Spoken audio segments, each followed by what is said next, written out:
Well, in terms of equities, mutual funds, is it a function of the fact that we don't have so much big? If I look at all of you who has funds on the market, I'll find almost the same stock in all your portfolios. Yeah. So do you think the depth of the market, the depth of the equities market, is also a function of the size of the mutual funds? Yeah, absolutely. So one, the depth of the market is not deep enough. So as we begin to see more people get listed in the exchange, of course, people have more options. So really most people don't want to have exposure in the banking sector. They're just looking at a few names. Maybe the tier ones are resilient in terms of dividend play as well. They want to have exposure in the oil and gas, just looking at one or two names as well, industrial as well. So few options.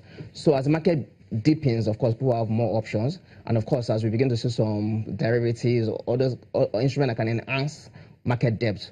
So really, market is not deep enough, yeah. Maybe I should have a mutual fund for what you call penny stocks. I know some of you are going to think Bosun is just crazy, fellow. I want to have a mutual funds with the tier 2 banks.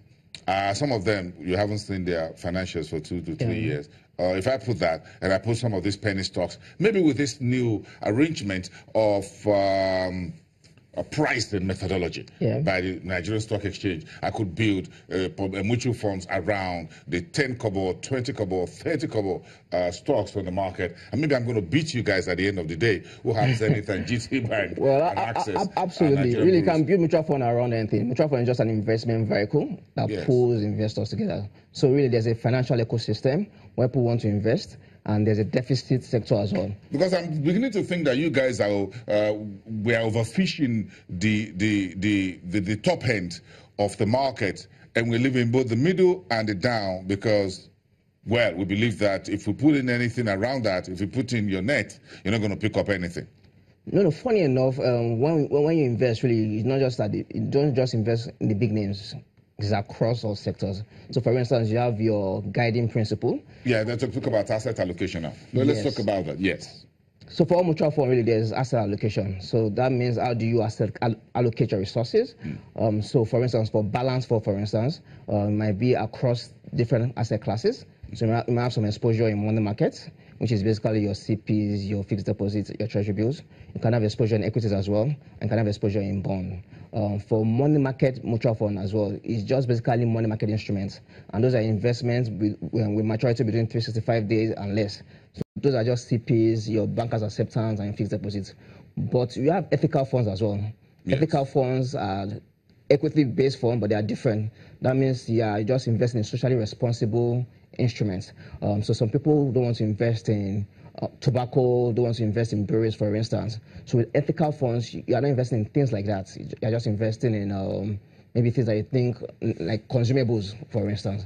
But again, even within the equity space, and if we stick with that for for the purpose of this conversation, even within the equities, apart from the blue chips, how do I pick stocks for a balanced mutual funds? And that takes me back to mid-level, mid-cap, small-cap companies across sectors, some of them that are not really on the news at 10 on daily basis. Well, so, like you said, with mutual fund, like I said, you have your guiding principle, and like every quarter, you have an investment committee. So your investment committee just basically approves what you invest in. So for instance, you have your sector limit. So you can decide, okay, I just want to have 40% exposure in the banking sector.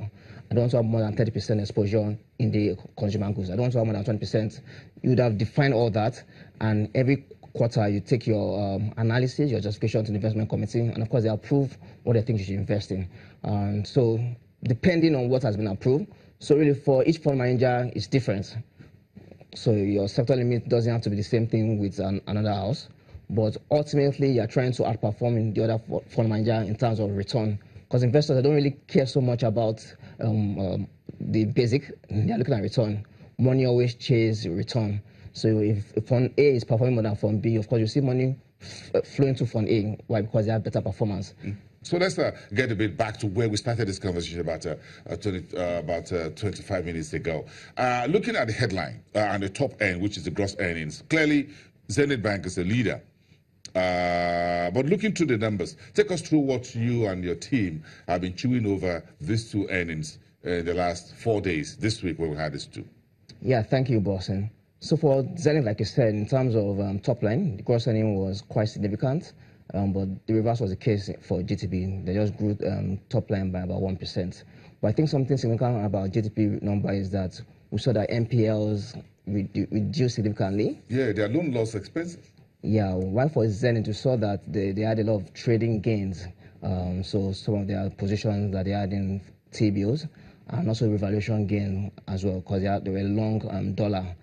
So if you break it down, so in terms of actual banking activity, in terms of interest income, we didn't see so much of that. So it was more of the net non-interest income that boosted Zenith numbers. Why GTB, of course, we saw that they were more cost-effective. So in terms of cost-income ratio, and so in terms of, like I said, loan loss. Yes, go ahead. I'm looking at the numbers here. That tend to be more, even in terms of operating expenses. GT is far better than. Yeah, so in terms of effectiveness, yeah, but in terms of bottom line, what is coming to investors, we saw Zenith Bank post 177 billion, and I think GTB did just about 170 billion. And in terms of dividend players, which you spoke about earlier on, yes, Zenith Bank is Zenith is coming with about 245 kobo. Yes. While GTB looking at 270. 207 kobo. Yeah, 207. Yeah, 207 kobo. But again, if you look at the dividend yield. Yeah, so Zenith, because Zenith is a lower price, closed at 29 yesterday. GTB is still trading at 47. So if you put that dividend over the price, Zenith has a higher dividend yield. So of course, we still expect Zenith to, like I said, rally in the coming days. So for some investors that are looking at strictly dividend, what comes to me, they might want to go with Zenith as opposed to GTB. But some investors are looking at, okay, GTB is a good name, quality management. Over time, we've seen flight to safety from some of the tier 2 banks to GTB. I seem to like GTB model. I seem to like the fact that they are cost effective. They might still want to stay with GTB. I have some investors that they don't want to sell their GTB. No matter what, even if GTB is declining, they have a long-term view on GTB. Despite return on equity at about 30.7% last year versus over 38.87%, so the previous year. Yeah. Even with that, yeah, they're ready to stick with GTB. Yeah, so the quality name, yeah, and of course, they love the management, they love the effectiveness, and they're looking at long term. So long term, of course, GTB will always outstrip some of the other banks. In terms of market play really here, where do you see the strength here for Zenith on one hand and GT on the other? Well, GTB, in terms of their retail penetration, has increased over time. And Zenith, over the past, they have good technology, so they've always one source for cheap deposits. And of course, they've used technology to increase that.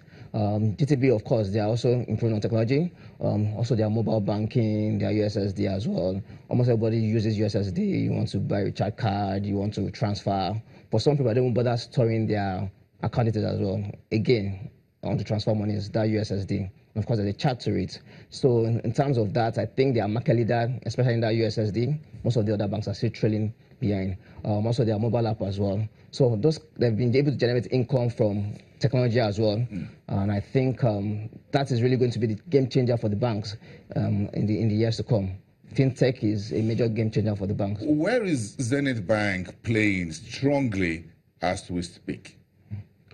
Well, if you look at their loan book, which is similar to GTB as well, they have exposure to oil and gas sector as well.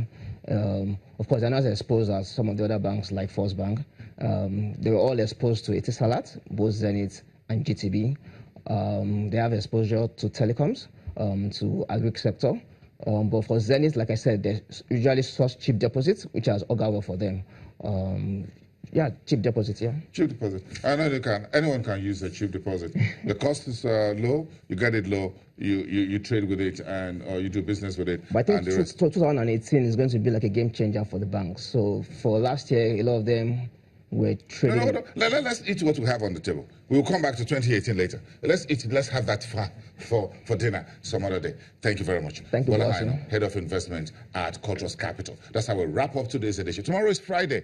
I'm sure you haven't forgotten. Neither am I. Let's see tomorrow, shall we?